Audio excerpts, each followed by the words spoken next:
هلو برای وقت فست، خوش اومدید به اولین ویدیوی آموزشی چنل علی فست.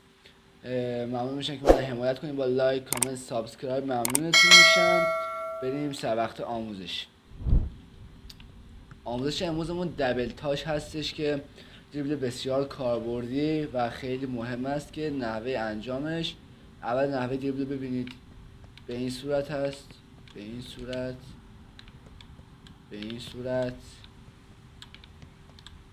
و به این صورت.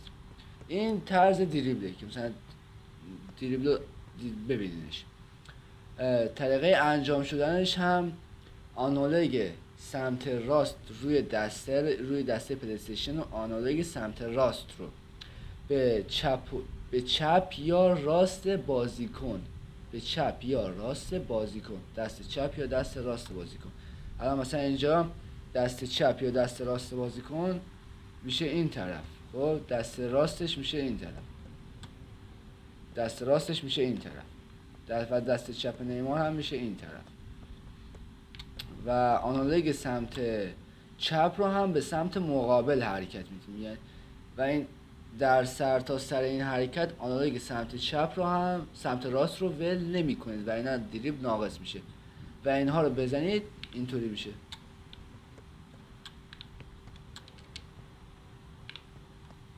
تمام. ممنونتون میشم که من حمایت کنید با لایک، کامنت، سابسکرایب، شیر کنید ویدیو رو. از این به بعد دیلی آپلود داریم و هر روز ویدیو خواهیم داشت. ویدیوهای آموزشی هم در چنل خواهیم داشت.